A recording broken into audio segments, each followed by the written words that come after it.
hablamos de lo práctico, pero hay una reflexión muy interesante de un sociólogo polaco que decía, y me gusta siempre empezar estas clases con señalar esto.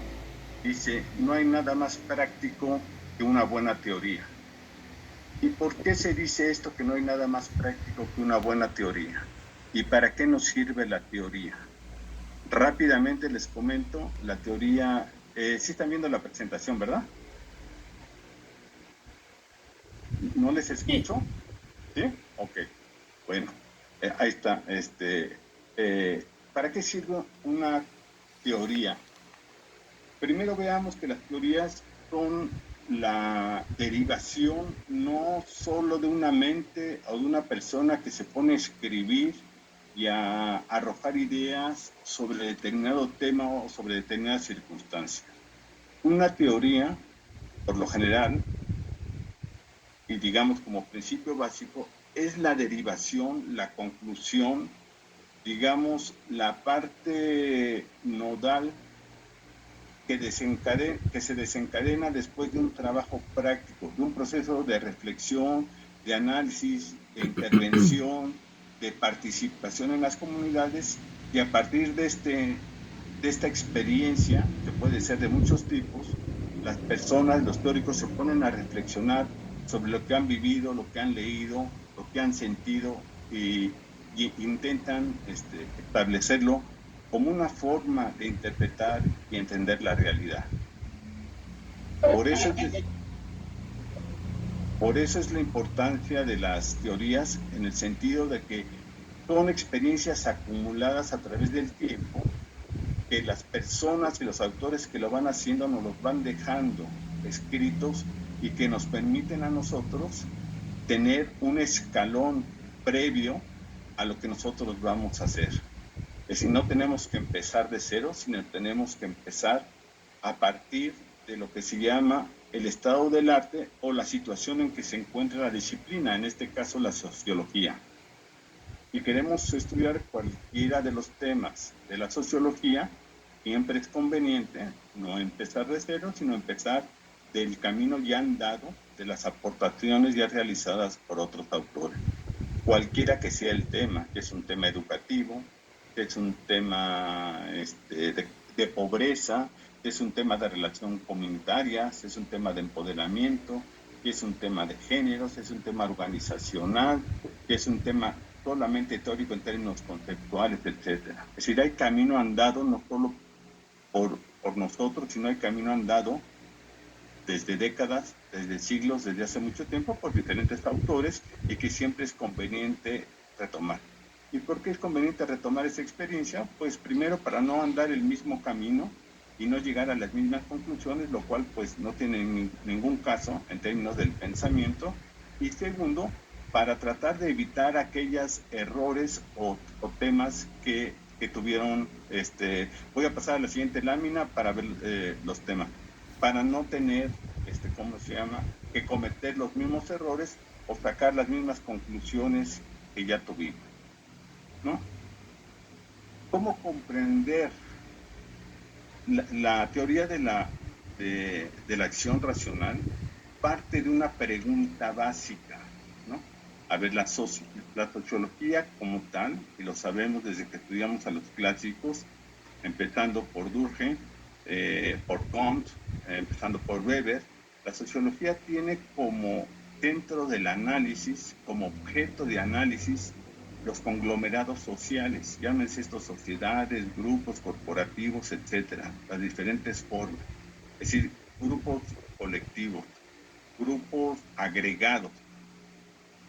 En cambio, la teoría de la acción racional, a partir de estos antecedentes, se pregunta cómo comprender la toma de decisiones y la acción humana en un contexto social desde la teoría de la acción racional.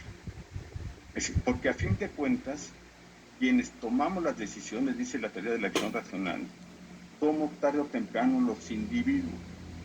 Más allá de que pertenezcamos o no pertenezcamos, que siempre lo hacemos a un grupo, ellos parten de este principio, ¿no? Que es cómo vamos a comprender esta toma de decisiones. Este es el primer punto. El siguiente punto, la siguiente lámina, vamos a empezar a ver cómo se desagregan estos temas. Si pasamos a la siguiente lámina, por favor. ¿Sí se está escuchando bien? Sí, sí, sí se Bueno, escucha. Sí, escucha bien. bueno. Entonces, la teoría de la acción racional es una teoría que tiene sus antecedentes en la economía, en la ciencia económica. Y a partir de la ciencia económica deriva en las otras ciencias sociales. Es una teoría que vamos a ver que parte, en la parte de abajo lo vemos, que parte de supuestos de racionalidad, que parte de supuestos de la maximización de la racionalidad, que parte de supuestos donde las decisiones se toman a partir de ciertas restricciones y que tiene, como vemos en la parte de abajo, que está que tiene esta influencia de la economía en las ciencias sociales y tiene aplicación en diferentes ámbitos, ha tenido o tuvo una acogida, y todavía se mantienen muchos de ellos, una acogida muy importante dentro de ciertos organismos internacionales y nacionales. Ahí están listados, está CEPAL, está OCDE, está Banco Mundial, está Fondo Monetario Internacional. Podemos señalar muchos organismos internacionales.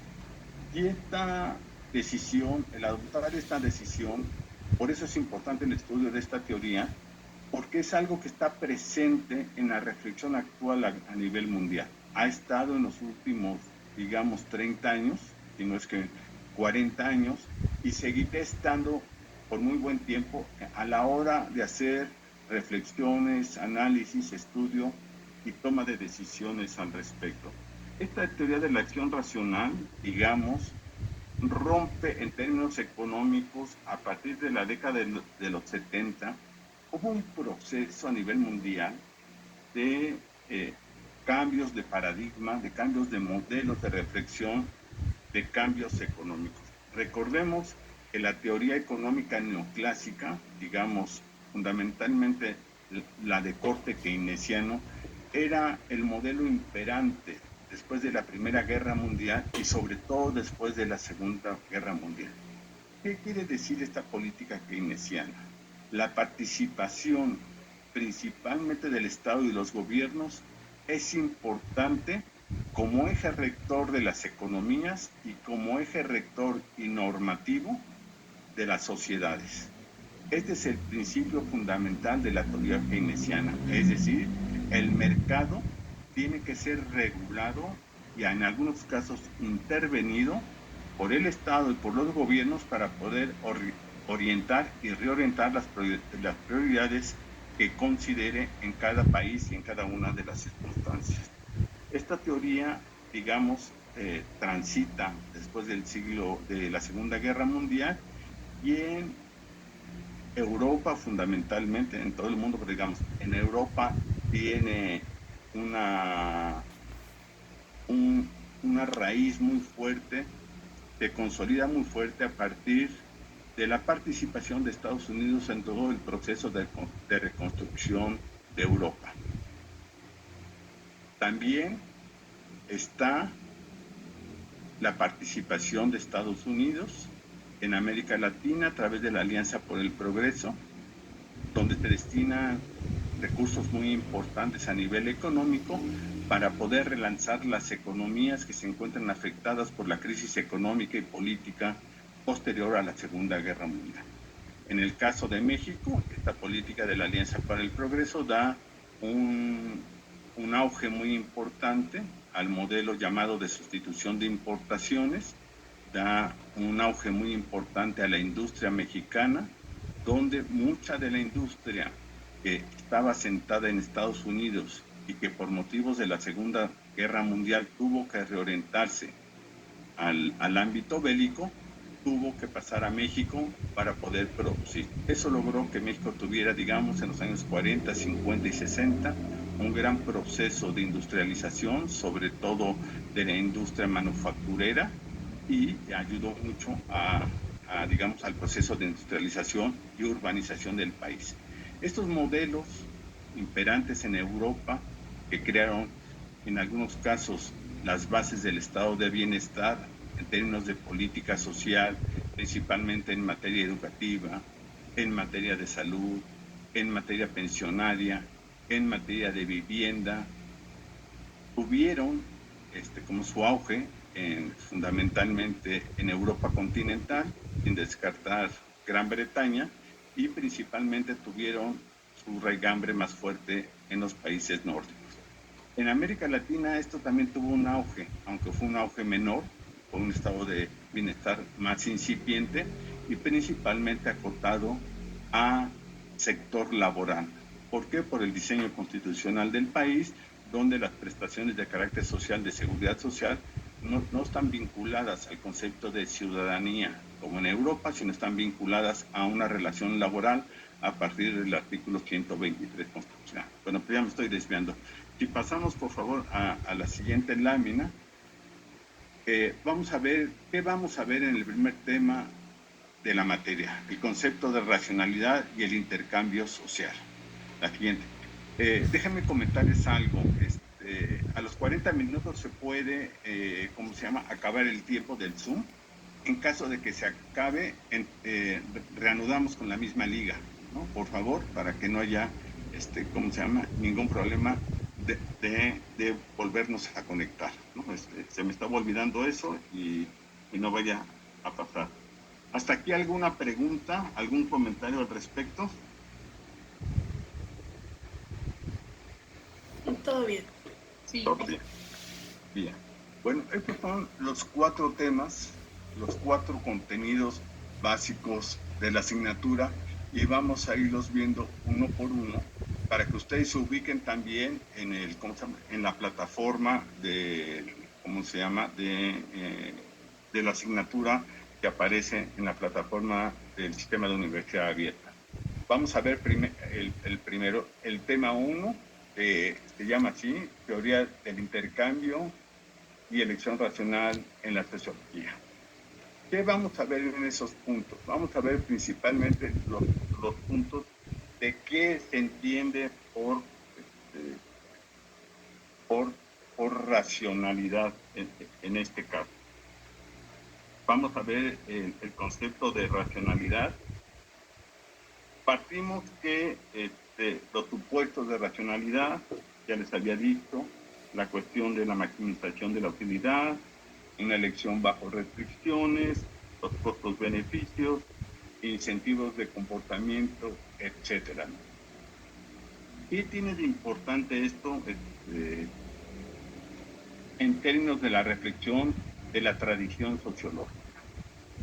La tradición sociológica, si ustedes recuerdan, y recuerdan sus lecturas de Aristóteles, el principio de Aristóteles nos decía que el ser humano es un son político. Es decir, del son político se ha traducido o se ha entendido como el animal político, son político, y realmente lo que quiere decir, recuerden que la palabra polis o política, de donde deriva política, polis se refiere a ciudad, se refiere a colectivo, a lo social. Entonces, son politicón más bien se refiere al hombre social.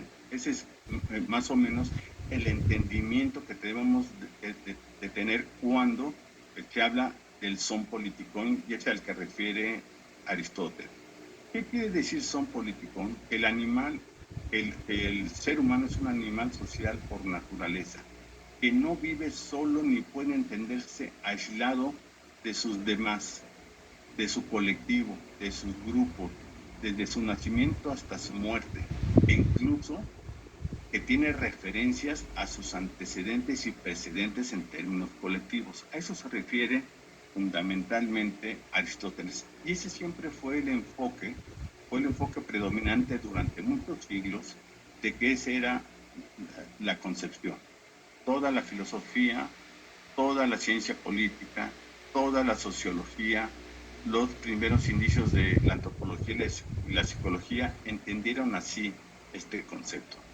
Sin embargo, después viene una visión, sobre todo de Rousseau y de Hobbes, donde introducen un concepto que ustedes se deben de acordar, que es el Homo economicus. Este Homo economicus que introducen estos autores parten de un principio. Ellos dicen que en términos sociológicos existe un contrato social. ¿Qué nos dice ese contrato social? Nos dicen que los hombres, es decir, obviamente hay diferencias entre Hobbes en términos de la motivación, pero no me voy a meter en eso. Hobbes y Rousseau nos dicen que los hombres hacen un contrato social para poder participar de manera colectiva. Están partiendo al decir esto de contrato social que antes de la existencia de esa sociedad, cual fuera, existen individuos aislados que ceden ya sea parte de su libertad o parte de su seguridad, parte de su capacidad de decisión para que un ente superior, un agregado colectivo, llámese Estado, gobierno o representación, tome las decisiones por ellos, ¿no? ¿Y por qué toma esa decisión? Porque es una decisión racional en el sentido, por ejemplo, de Hobbes, que dice, como la gente no puede garantizar su seguridad en términos principalmente de mantener su vida, tiene que ceder parte de su libertad para que el Estado sea el que garantice esa seguridad, ¿no? Ese leviatán que sea el que se haga cargo de eso, ¿no?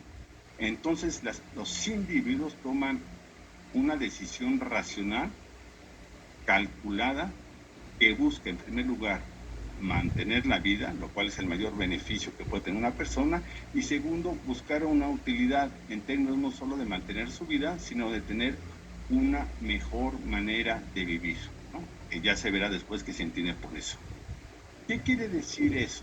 Que toman una decisión racional, los individuos toman una decisión racional para vivir ¿cómo se llama?, en sociedad, e implica que los individuos tienen la capacidad de evaluar las diferentes circunstancias y alternativas que tienen para poder decidir aquello que les convenga más, cuya decisión les traiga mayores beneficios. Si quieren, pasamos a la siguiente para ver. Y esto, déjenme ligarlo a las visiones que después tienen, esto ya se los comenté, pasamos a la siguiente. Si quieren, podemos ver, bueno, ahí nos esperamos. Esto nos trae diferentes concepciones, no solo desde Rousseau y Hobbes. ¿Cómo te refleja esta visión de que se llama después individualismo metodológico en términos sociológicos, es decir, que el individuo es el centro de las decisiones? Les voy a mencionar algunas citas de algunos personajes que ustedes conocen para que vean lo que significa en términos del día a día y de la política. Margaret Thatcher, siendo primera ministra de Gran Bretaña, decía: no hay tal cosa como la sociedad. Hay hombres y mujeres y hay familias.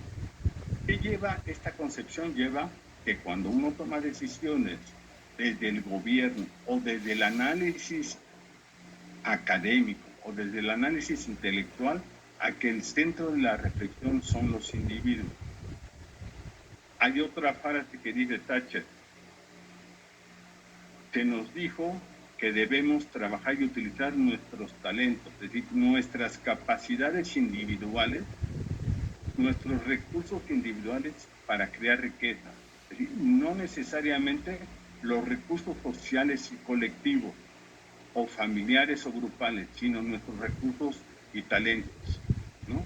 También nos decía, por ejemplo, Ronald Reagan, en términos del concepto de que es el individuo la referencia, el núcleo de las políticas públicas y el centro de la reflexión, decía Ronald Reagan, el gobierno es como un bebé, un canal de alimentación con un gran apetito, por un lado, y ningún sentido de responsabilidad por el otro.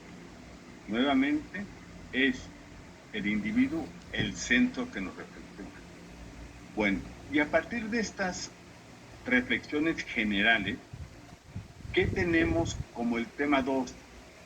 ¿Cuáles son los fundamentos principales? Sí, adelante, está bien. Los fundamentos principales de la teoría de la acción racional. Vamos a ver a varios autores al respecto para que vayamos conociendo.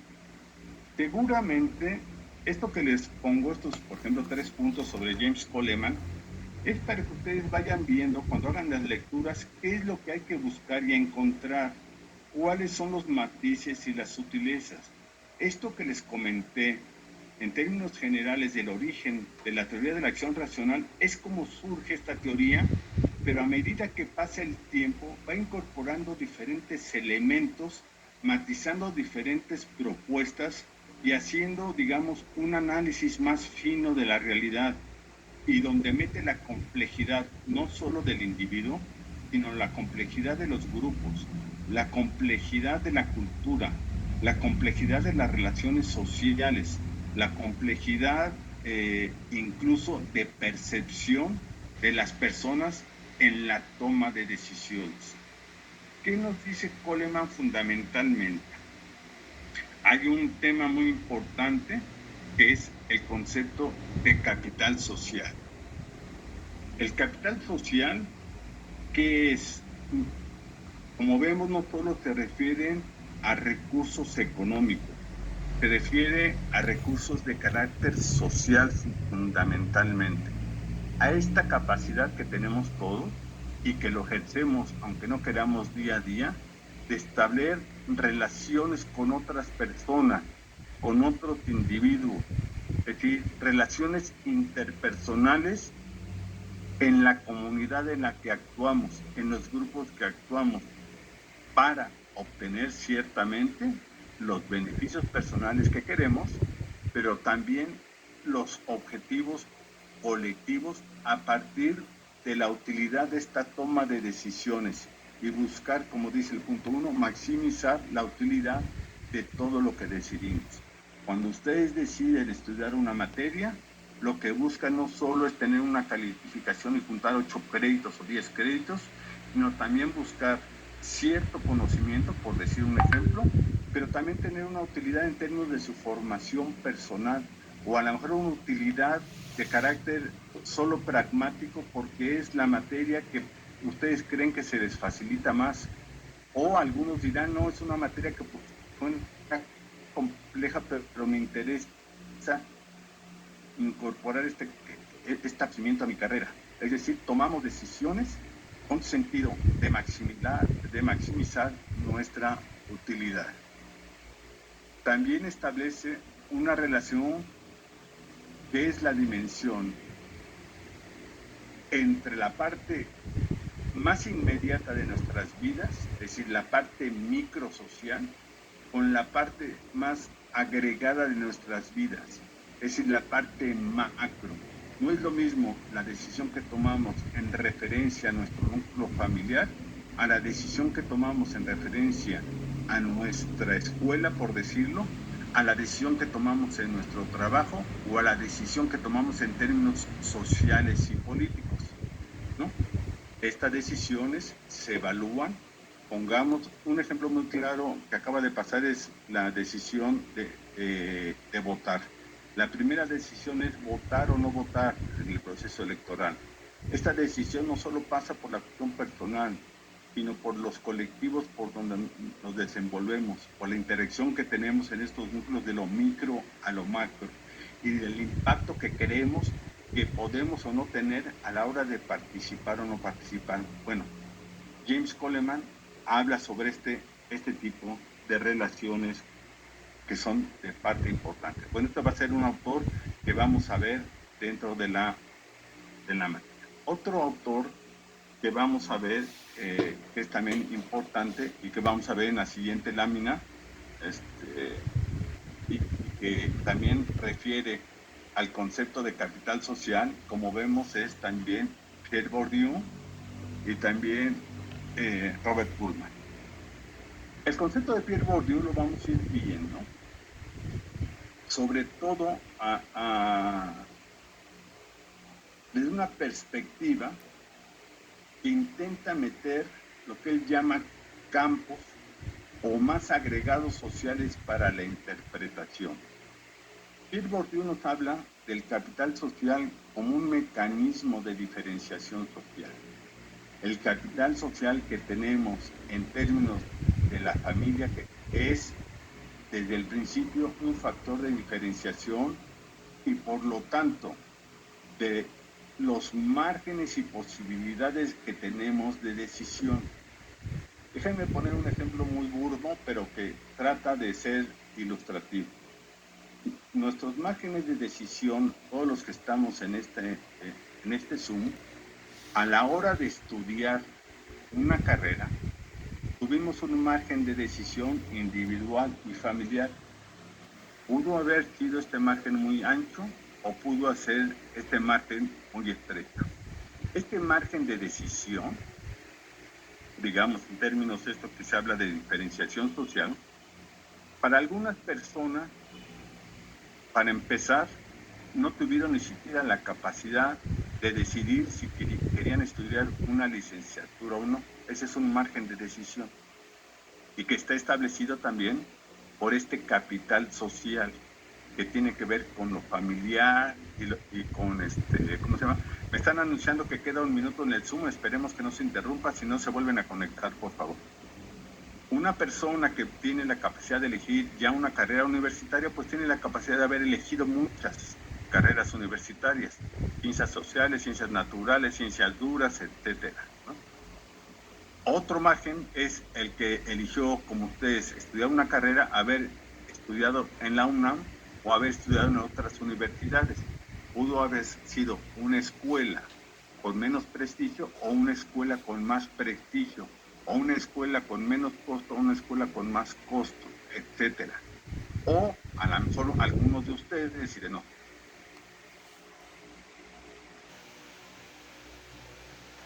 Bueno, el tema 3 es, ahí vamos a ver ya, voy a quitar mi cámara porque creo que me está causando problemas. Bueno, pero sigo. El tema 3 es el de ya entraríamos a ver a John Elster, que digamos que es una de las personas que han, si pasamos a la siguiente, por favor, que es la parte última.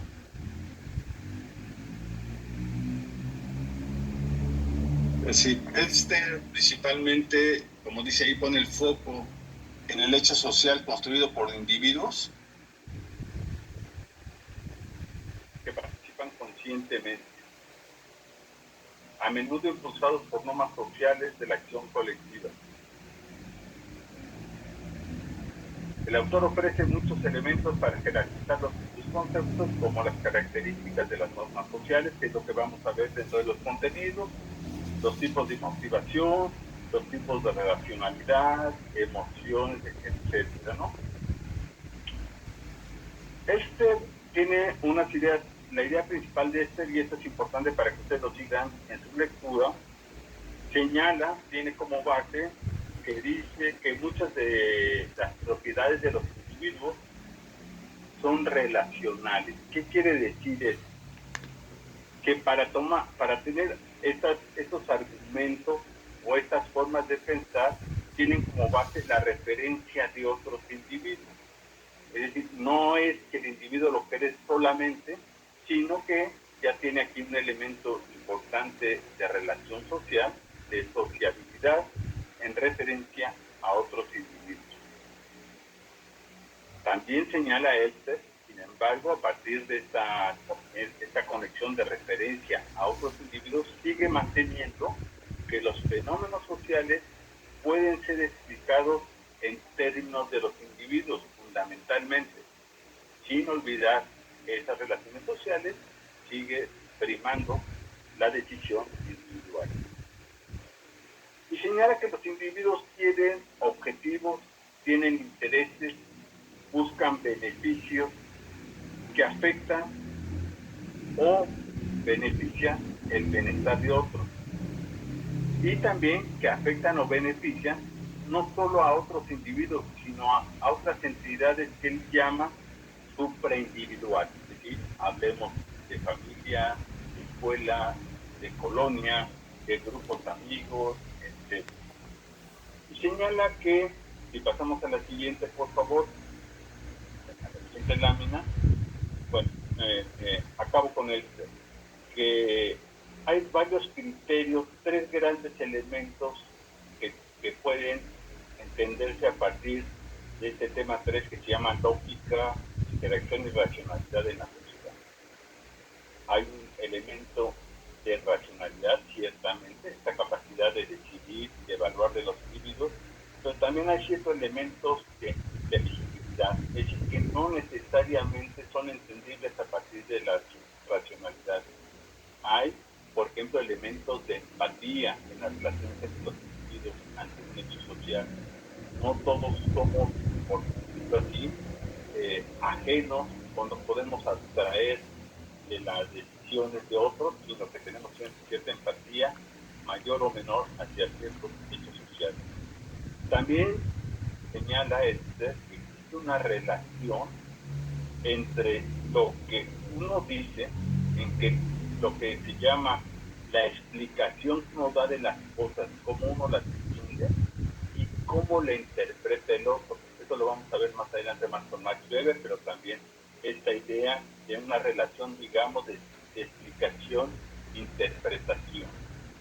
Y también, por ejemplo, se expone el caso de lo que nosotros ponemos en la sensación o la percepción o el entendimiento o la explicación que podemos tener nosotros ante una obra de arte, que no necesariamente es la misma entre todos nosotros y mucho menos es la misma que el artista tiene respecto a su propia obra.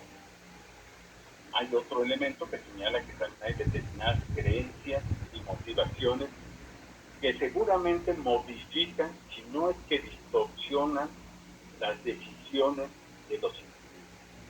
Algo tan simple puede ser que a partir de ciertas creencias de carácter político, de ciertas creencias de carácter religioso, pues nuestras decisiones pueden verse orientadas o permeadas hacia un lado amplio. Y otro elemento importante que dice Elster que juega la toma de decisiones de los individuos es el concepto que él llama de egoísmo y altruismo, ¿no? El concepto de por qué una persona es altruista, por qué trata de tener el beneficio de los demás, y que esto no es ajeno, este altruismo no es ajeno también a ciertos elementos de egoísmo por parte de quien desarrolla este tipo de acciones. Bueno, ya entramos ahora a este tema de Max Weber. Son las posiciones de diferentes autores frente al intercambio de la elección racional. Recordemos que pasamos a la siguiente, por favor. El concepto central de Max Weber lo ve.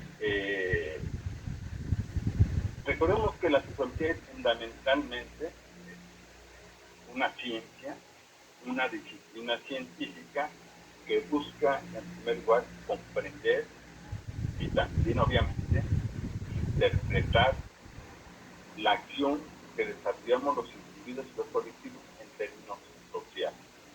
¿Y cuál es el concepto de racionalidad que tiene Max Weber? Es un concepto diferente a los de los autores anteriores. Es un concepto que tiene como principal tema un problema de carácter metodológico.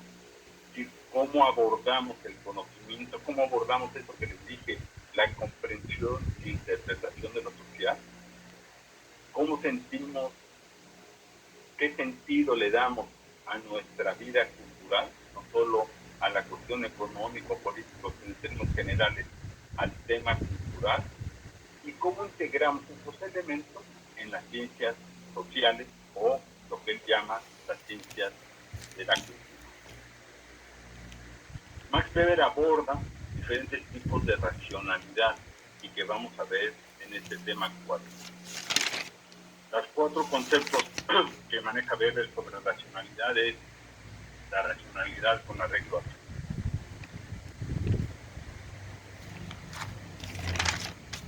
otra que él denomina afectiva y otra de carácter tradicional. La siguiente, digamos en términos generales, estos son los elementos y contenidos que vamos a ver en las 4 materias. Espero más o menos que hayan quedado los grandes trazos, que obviamente esta no es una clase donde se aborden todos los contenidos en términos de su explicación, de sus bases de sustentación, de su argumentación, sino la idea fue darles a ustedes una pequeña, un panorama general. Si quieren podemos ponerle una especie de mapa general del curso para que ustedes sepan por dónde van a ir transitando a través de las semanas durante los próximos meses. Entramos a la parte de trabajos. ¿Qué trabajos vamos a realizar durante este curso? Están considerados en la plataforma 3 entregas de actividades en la plataforma.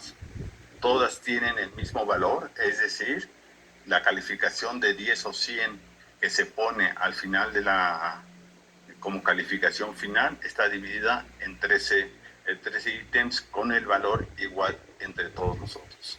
El que sigue, por favor. Estas son el desglose que aparece en la plataforma de cada una de las materias. Les digo de los temas, ¿no? Y viene el nombre y descripción aquí en la lámina que aparece en la pantalla, el nombre y descripción de cada uno de los contenidos de cada actividad de aprendizaje, la fecha de entrega, repito, misma que aparece en la plataforma, y el tipo de contenido que se espera. Se piden ensayos, se piden cuadros sinópticos, se piden videos, se dicen análisis de videos, se piden cuadros comparativos, ejemplos, etcétera, ¿no? Ya están los diferentes temas que se están desarrollando en cada una de las de las materias. No sé, creo que hasta aquí quedaría la presentación, y me gustaría oír comentarios y opiniones de ustedes, preguntas si es que tienen algo que ver